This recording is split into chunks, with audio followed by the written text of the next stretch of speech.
Pride and Prejudice by Jane Austen, Chapter 51. Their sister's wedding day arrived, and Jane and Elizabeth felt for her probably more than she felt for herself. The carriage was sent to meet them at , and they were to return in it by dinner time.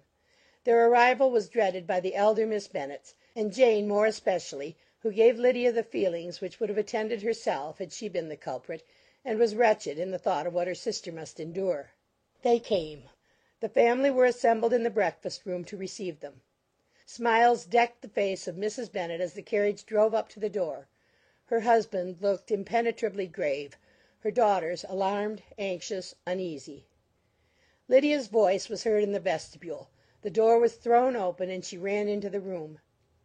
Her mother stepped forwards, embraced her, and welcomed her with rapture; gave her hand with an affectionate smile to Wickham, who followed his lady, and wished them both joy with an alacrity which shewed no doubt of their happiness.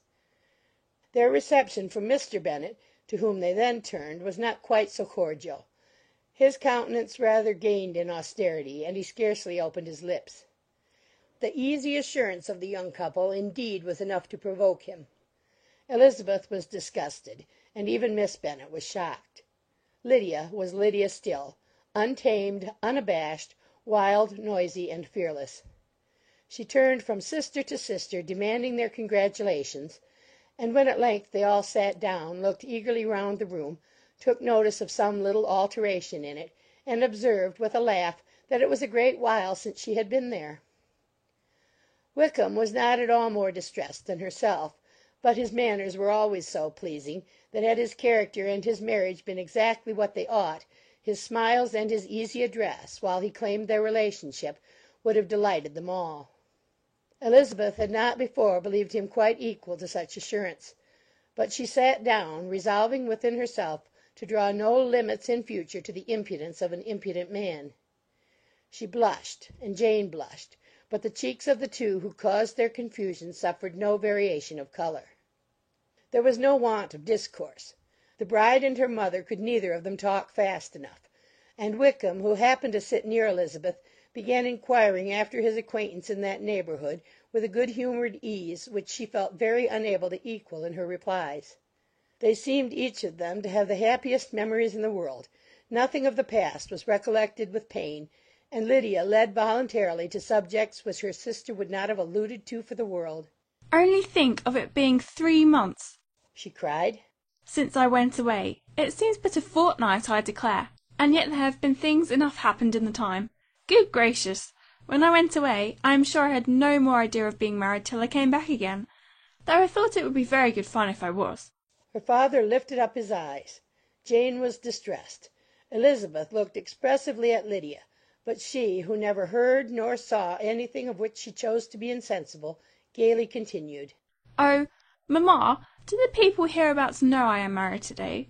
I was afraid they might not, and we overtook William Golding in his curricle, so I was determined he should know it, and so I let down the side-glass next to him, and took off my glove, and let my hand just rest upon the window-frame, so that he might see the ring, and then I bowed and smiled like anything." Elizabeth could bear it no longer. She got up and ran out of the room, and returned no more till she heard them passing through the hall to the dining-parlour. She then joined them soon enough to see Lydia, with anxious parade, walk up to her mother's right hand, and hear her say to her eldest sister: "Ah, Jane, I take your place now, and you must go lower, because I am a married woman." It was not to be supposed that time would give Lydia that embarrassment from which she had been so wholly free at first. Her ease and good spirits increased. She longed to see Mrs. Phillips, the Lucases, and all their other neighbours, and to hear herself called Mrs. Wickham by each of them. And in the meantime she went after dinner to show her ring, and boast of being married, to Mrs. Hill and the 2 housemaids. "Well, mamma," said she, when they were all returned to the breakfast-room, "and what do you think of my husband? Is he not a charming man? I am sure my sisters must all envy me. I only hope they may have half my good luck. They must all go to Brighton. That is the place to get husbands. What a pity it is, mamma, we did not all go." "Very true, and if I had my will we should. But, my dear Lydia, I don't at all like your going such a way off. Must it be so?" "Oh Lord, yes. There is nothing in that. I shall like it of all things. You and papa, and my sisters, must come down and see us. We shall be at Newcastle all the winter, and I dare say there will be some balls, and I would take care to get good partners for all of them." I should like it beyond anything, said her mother. "And then, when you go away, you may leave one or two of my sisters behind you, and I dare say I shall get husbands for them before the winter is over." "I thank you for my share of the favour," said Elizabeth. "but I do not particularly like your way of getting husbands." Their visitors were not to remain above 10 days with them. Mr. Wickham had received his commission before he left London, and he was to join his regiment at the end of a fortnight. No one but Mrs. Bennet regretted that their stay would be so short, and she made the most of the time by visiting about with her daughter and having very frequent parties at home. These parties were acceptable to all. To avoid a family circle was even more desirable to such as did think than such as did not. Wickham's affection for Lydia was just what Elizabeth had expected to find it, not equal to Lydia's for him. She had scarcely needed her present observation to be satisfied, from the reason of things, that their elopement had been brought on by the strength of her love rather than by his, and she would have wondered why, without violently caring for her, he chose to elope with her at all, had she not felt certain that his flight was rendered necessary by distress of circumstances. And if that were the case, he was not the young man to resist an opportunity of having a companion. Lydia was exceedingly fond of him. He was her dear Wickham on every occasion. No one was to be put in competition with him. He did everything best in the world, and she was sure he would kill more birds on the 1st of September than anybody else in the country. One morning, soon after their arrival, as she was sitting with her two elder sisters, she said to Elizabeth, "Lizzie, I never gave you an account of my wedding, I believe. You were not by when I told mamma and the others about it. Are you not curious to hear how it was managed?" "No, really," replied Elizabeth. "I think there cannot be too little said on the subject." "La, you are so strange. But I must tell you how it went off. We were married, you know, at St. Clement's, because Wickham's lodgings were in that parish, and it was settled that we should all be there by 11 o'clock. My uncle and aunt and I were to go together, and the others were to meet us at the church. Well, Monday morning came, and I was in such a fuss. I was so afraid, you know, that something would happen to put it off, and then I should have gone quite distracted. And there was my aunt, all the time I was dressing, preaching and talking away just as if she was reading a sermon.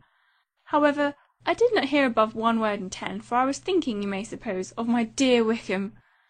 I longed to know whether he would be married in his blue coat.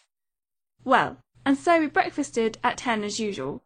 I thought it would never be over, for by the by, you are to understand, that my uncle and aunt were horrid unpleasant all the time I was with them. If you'll believe me, I did not once put my foot out of doors, though I was there a fortnight, not one party or scheme or anything.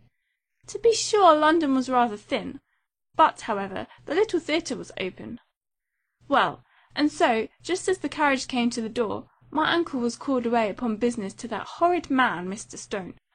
And then, you know, once they get together there is no end of it. Well, I was so frightened I did not know what to do, for my uncle was to give me away, and if we were beyond the hour we could not be married all day. But luckily he came back again in 10 minutes' time, and then we all set out. However, I recollected afterwards that if he had been prevented going, the wedding need not be put off, for Mr. Darcy might have done as well." "Mr. Darcy?" repeated Elizabeth in utter amazement. "Oh, yes, he was to come there with Wickham, you know. But gracious me, I quite forgot. I ought not to have said a word about it. I promised them so faithfully. What will Wickham say? It was to be such a secret." "If it was to be secret," said Jane, "say not another word on the subject. You may depend upon my seeking no further." "Oh, certainly," said Elizabeth, though burning with curiosity. "We will ask you no questions." "Thank you, said Lydia. for if you did, I should certainly tell you all, and then Wickham would be angry." On such encouragement to ask, Elizabeth was forced to put it out of her power by running away. But to live in ignorance on such a point was impossible, or at least it was impossible not to try for information. Mr. Darcy had been at her sister's wedding. It was exactly a scene, and exactly among people where he had apparently least to do and least temptation to go. Conjectures as to the meaning of it, rapid and wild, hurried into her brain, but she was satisfied with none. Those that best pleased her, as placing his conduct in the noblest light, seemed most improbable. She could not bear such suspense, and hastily seizing a sheet of paper, wrote a short letter to her aunt to request an explanation of what Lydia had dropped, if it were compatible with the secrecy which had been intended. You may readily comprehend, she added, what my curiosity must be to know how a person unconnected with any of us, and, comparatively speaking, a stranger to our family, should have been amongst you at such a time. Pray write instantly, and let me understand it, unless it is, for very cogent reasons, to remain in the secrecy which Lydia seems to think necessary, and then I must endeavour to be satisfied with ignorance. Not that I shall, though, she added to herself as she finished the letter. And, my dear aunt, if you do not tell me in an honourable manner, I shall certainly be reduced to tricks and stratagems to find it out. Jane's delicate sense of honour would not allow her to speak to Elizabeth privately of what Lydia had let fall. Elizabeth was glad of it. Till it appeared whether her inquiries would receive any satisfaction, she had rather be without a confidant. Chapter 52.